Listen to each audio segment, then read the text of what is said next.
Welcome to English with Teacher. I'm Teacher. Thank you very much for joining me today. I hope you're having a great day. So, first of all, thank you everyone who watches the video, who likes, shares, and especially everyone who's subscribed. We need subscribers. We're gaining subscribers. We're on track. But yes, I appreciate everyone who takes the time. Thank you. So today, we will be practicing English conversation, grammar, reading, all these types of things. We will be doing it from the Bible. So this will be the New Living Translation for everyone that wants to follow along. I'm sure you can find it online. It'll be 1 Corinthians chapter 1, verses 10 to 17. Okay? So, again, the Bible is the New Living Translation version, and it is 1 Corinthians chapter 1, verses 10 to 17. I decided to start there because everything before that is a basic introduction, and it's very hard to have a discussion about it. Okay? So, I will be doing this with my co-host. So, sir, would you please introduce yourself? Yes, I'm Alex. I'm from Canada. Thanks so much. You're welcome, and thank you for being in the video. So, I would ask you to please read the verses that are in front of you. Okay. Diversion in the church. Hang on. Whoa. Division. Right. Division in the church. I appeal to you, dear brothers and sisters, by the authority of our Lord Jesus Christ, to live in harmony with each other. Let there be no division in the church. Rather be of one mind, uniting thought and purpose. Hang on, slow down. Okay, so slow down a little bit. United in thought and purpose. United in the thought and purpose. Both the members of Charles' household have told me about your quarrels. My dear brothers and sisters, some of you are saying I'm a follower of Paul. Others are saying... Whoa. Paul. Oh, like an O, Paul. Paul. Right. I'm a follower of Paul. Others are saying I follow Apollos, or I follow Peter, or I follow only Christ. Has Christ been divided into factions? Was I, Paul, crucified? Whoa, crucified. Was I, Paul, crucified for you? Were any of you baptized in the name of Paul? Of course not. I thank God that I did not baptize any of you except Chrysippus and Junius, for no one can say they were baptized. Whoa, hang on. For now, no one can say they were baptized in my name. Oh yes, I also baptized the household of Stephanus, but I don't remember baptizing anyone else for Christ. Christ didn't send me to baptize, but to preach the good news, and not with clever speech, for fear that the cross of Christ would lose its power. Very good. So let's go back, and I want you to describe to me what is being said. Okay, so put it in your own words. Just break it down section by section. Okay.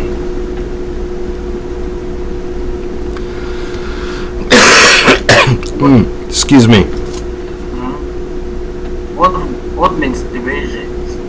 Division is a split. A split. A split. So, in the United States, people are divided between Republican and Democrat. Okay, so there's a division in people because of politics. Okay? Church. Appeal. I appeal to you. Appeal is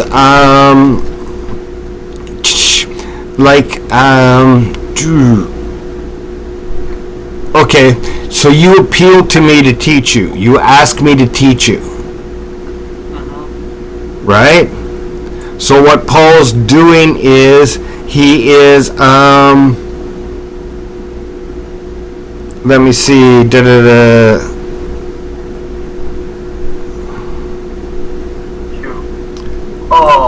I appeal to you, so I ask you. Yeah, I ask you. Okay, I know, appeal.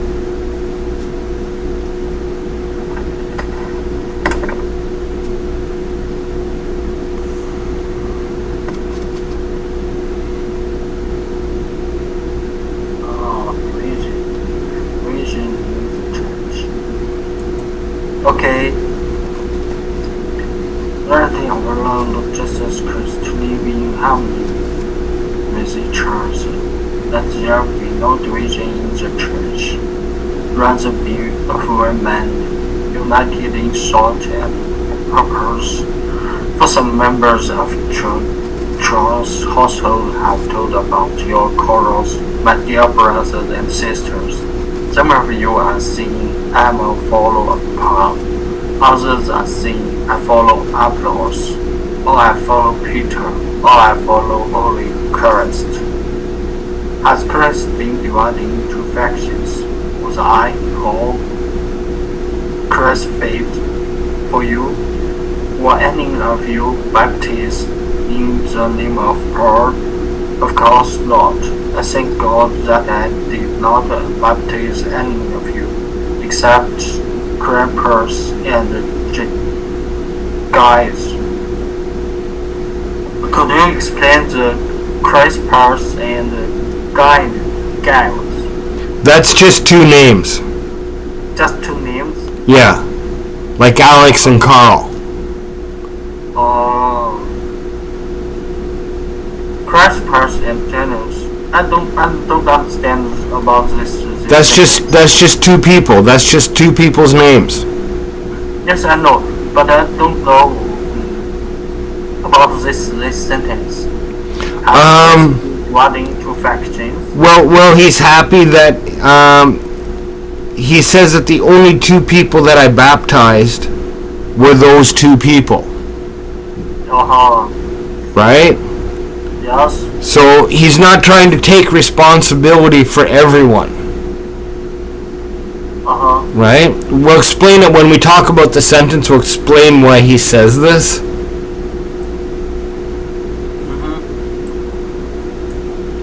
Wait a moment. Baptize. What is baptize? You know when they put in the water and they take back out?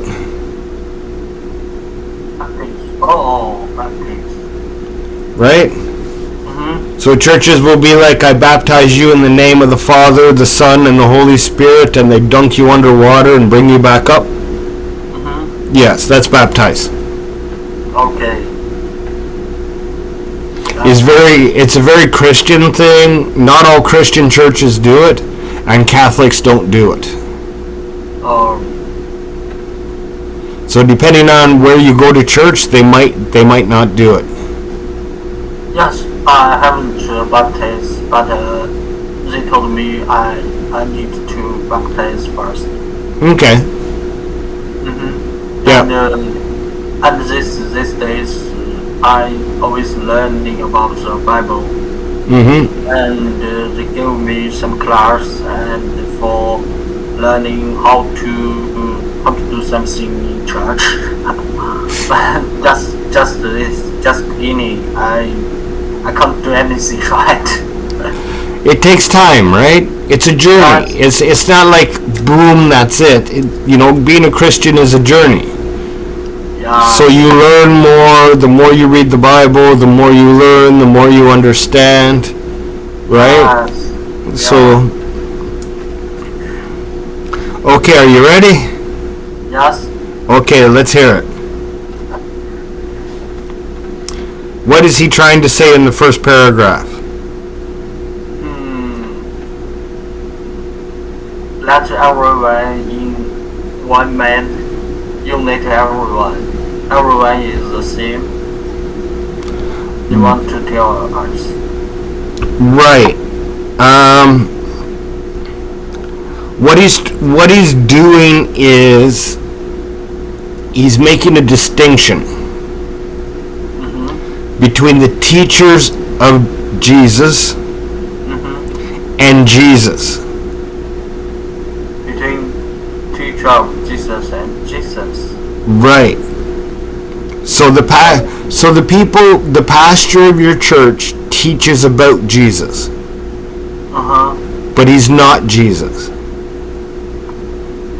I don't understand about this sentence. Okay, so the pastor of your church tells you about the Bible and tells you about Jesus, right? Yeah. But he's not Jesus. Someone told me right? So you have Jesus, and then you have the pastor who tells you about Jesus. Okay? The pastor can't save you. Yes. Only Jesus can. Yeah. Right? So you shouldn't worship the pastor. Worship the pastor. Right? You learn from the pastor, but you don't worship the pastor of the church. You worships. What means worship? Give praise, pray to, give on,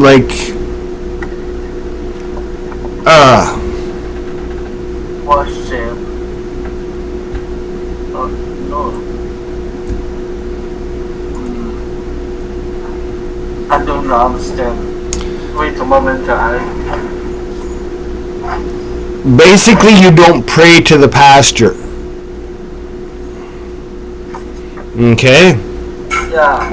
So the pastor teaches you about Jesus, but the pastor isn't Jesus. I think Jesus. Jesus. Oh.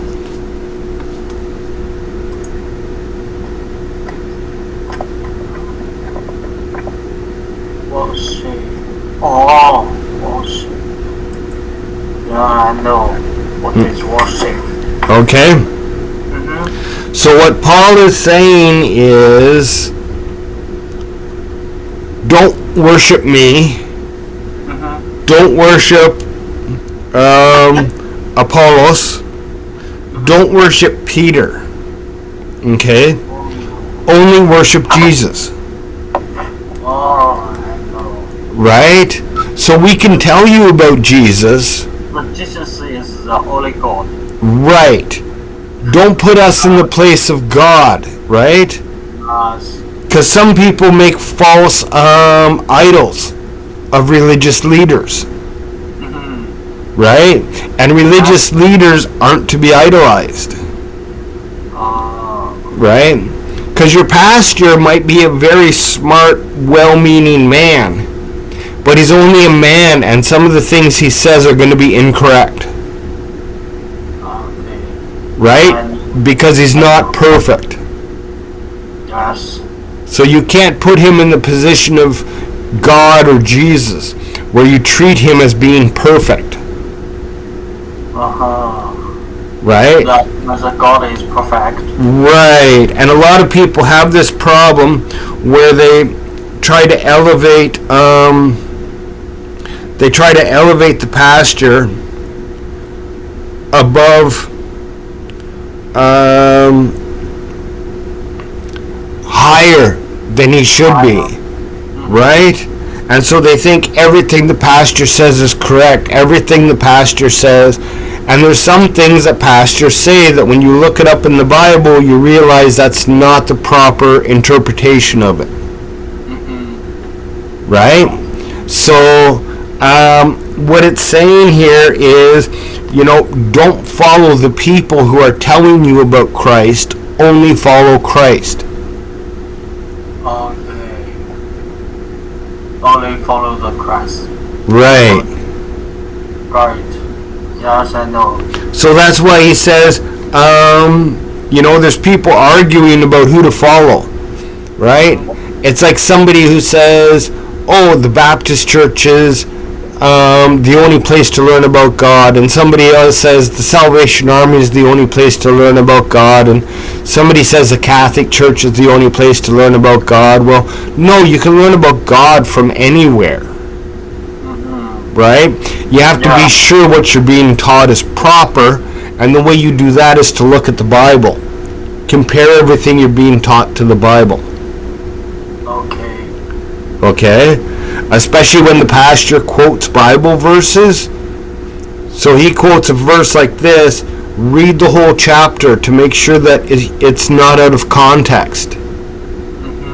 Right? So you have to follow the Bible, you have to follow God. You can't put all your faith into the person who's telling you about it. Okay. I know. Makes sense? Everything by God. Yes. But does it make sense what I'm saying? Yes. Okay. It is said that I must believe that God is in fact, and I do everything what God told me to do. Yes, and it's always compare what the pastor says with the Bible, and you can actually put what the pastor says, the Bible verses, into YouTube. And there's some really good people who are breaking down different parts of the Bible. So you can listen to like 3 or 4 different people and what they think that it means. Okay. And then you can pray on it and find out what God's trying to tell you from that. Right?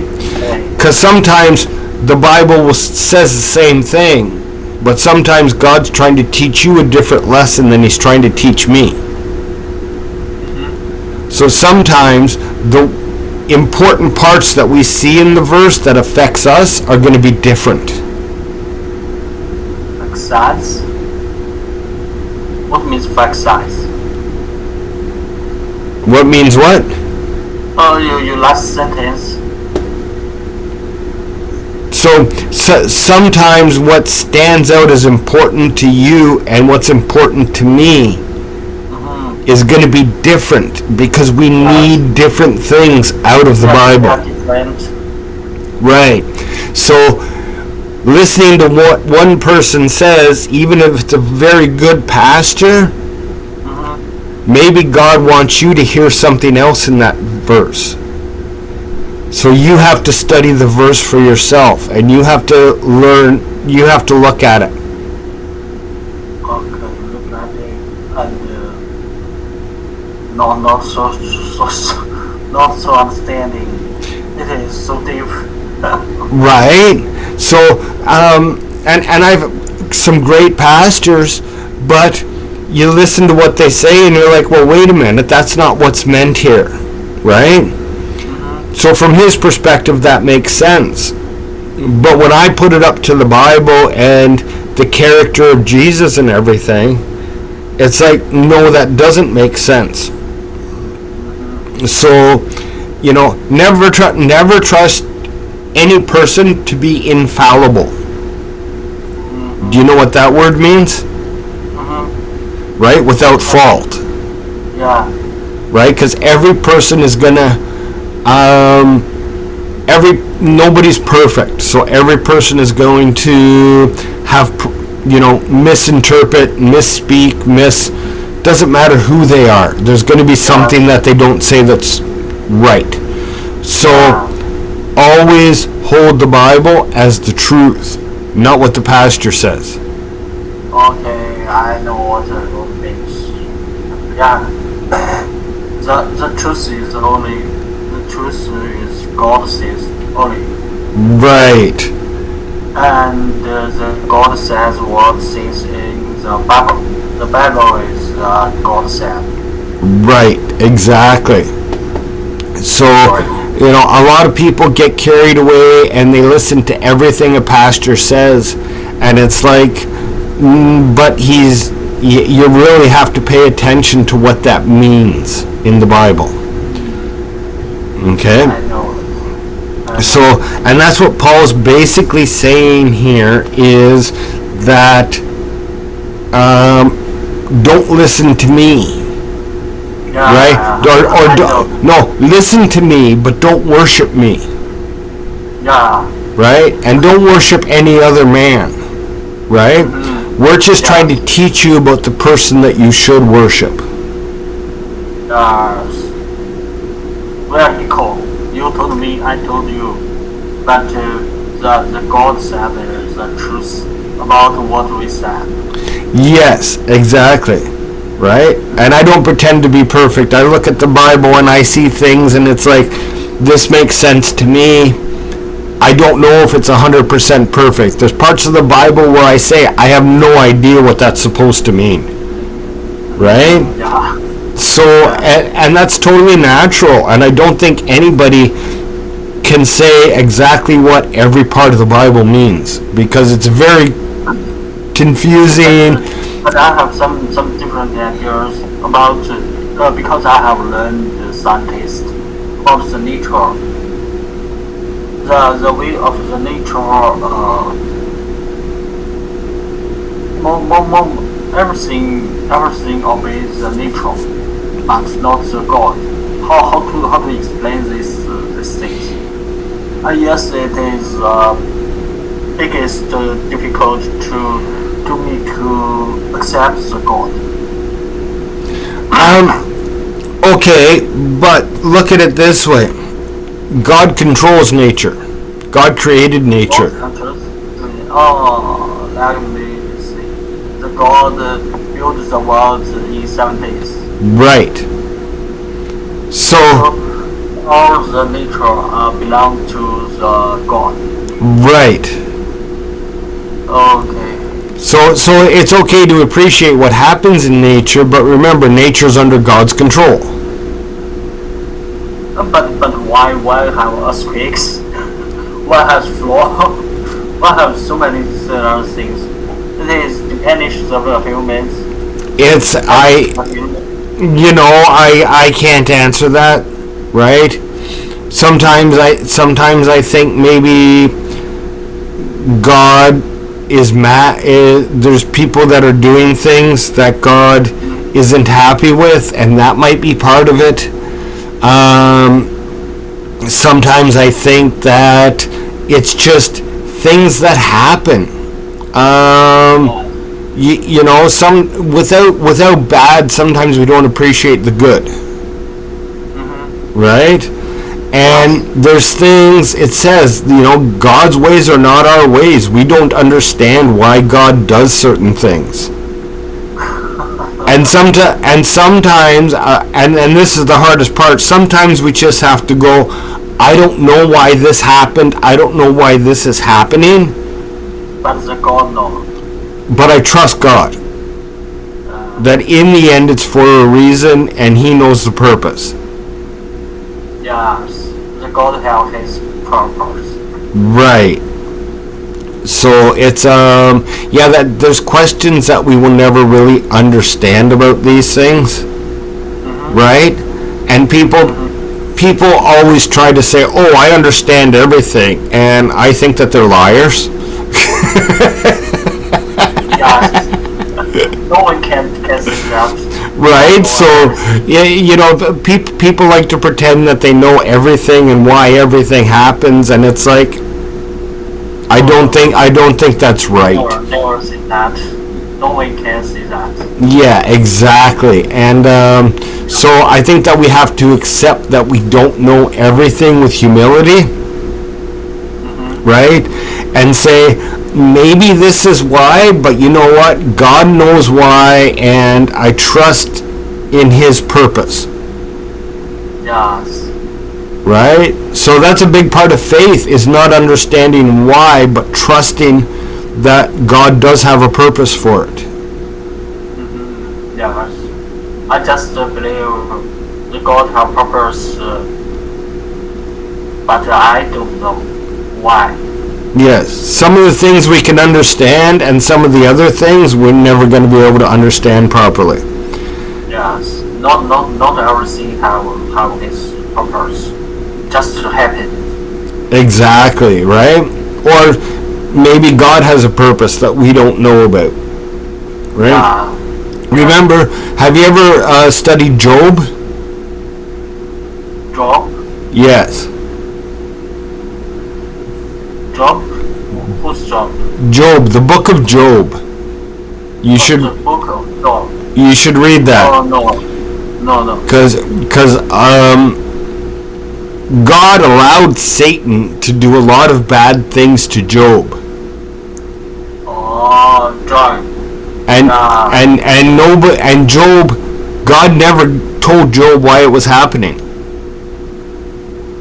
So Job just lived with all these bad things happening to him, and he goes, I don't know why they're happening, but God, I trust and I have faith in you, and I trust in you that you have a purpose for this.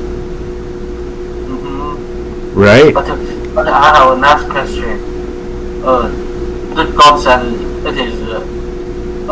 it is just happen. But how I can defend it? Like earthquakes. I want to know, like, for example, when earthquake come, I want to live off the earthquake. Right? I'm not understanding what you're saying. No. I just want to say, when something happen, bad things happen. But before the bad thing happen, I want to live the bad, live the things. So I don't know, or something had happened, or some bad things had happened. How I can afford this? Afford those bad things. Avoid them? Sometimes you can't. Sometimes you can't. Yes, I know, but I want to solve the things. You want to? I can't face the problem, but not see it. Something happened, I must solve it. Everything happened, I must solve it. So, whoa. What are you trying to say? Show it? Solution. Oh, solve. Yeah. We can't solve everything. But yeah, we can't. We're not God. Again, we're not God. We can't solve everything. Yes. Right? We can try, and we can put an effort into fixing problems that we see, and we can inform people. One of the biggest things that we can do nowadays, especially with like Facebook and YouTube and everything, is when we see something bad, we can inform people. Listen, I think we're going down the wrong path here. I do it all the time, especially with politics. I think that this is the wrong solution to the problem, and I think that we have the problem wrong. And unless we change how we're viewing the problem, we're never going to come to a solution. Right.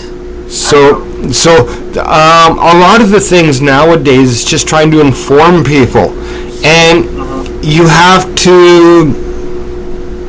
can't take saving everyone as your personal burden. Yeah. Right? We can only do so much as people. Yeah. So it's hard because we want to save everyone, we want to help everyone, we want to solve all the problems in the world, right? But we can't do that. But I have the story about the Noah boat. Noah boat? When the flood comes, the God said to the boy to save everything, like elephants, like animals, like plants on their boat. Okay, Noah. Noah. Yeah, Noah. Yeah. So why God told the boy to save the animals and plants? For the earth to start again. Right? It's because the animals and the plants, it was the people that were corrupt. Right? It was the fact that you need to read a bunch of other stuff, right? But basically, Satan's angels were having children with women, and they were producing evil races of people who were doing nothing but evil. Right? The interesting part to me is, why did God allow it to happen? Because God knew all of this was going to happen a long time ago, right? So that's a big question to me, is why did God allow this to happen if he knew what the outcome was going to be? Again, I don't know. So like I said, this is parts of the Bible where I have to go, I don't really understand that. I trust that there was a purpose for it, right? Yeah, and that's one of the things about being a Christian. You have to accept that there's things that we're not going to know the reason for, right? And the important part is to have faith that there was a reason for it, right? So, anyways, that was very interesting. I like having these discussions. So we will continue along this path, and we will have discussions and learn about the Bible, and I'm going to keep working on your sentence structure and your pronunciation. Yeah, thanks very much. So we can learn about the Bible and English at the same time. I love this. This is great. Okay. I have a request. Could you send me the next text? Send me the image. Okay. Send me the picture before I have the class. I have ready for it. I must pray late. Yes, I totally understand. This was kind of a last minute thing, and I threw this at you. You did very good, but I kind of threw this at you last minute. More about the message. Yes. Not a problem. I will send that to you right away. And I will see you next week. We will have another lesson. And I'd like to thank everybody for watching. I hope that you learned some very valuable things. We had a good discussion, some interesting explanation. And I really look forward to seeing you all in the next lesson. So, you have a great day. Thank you.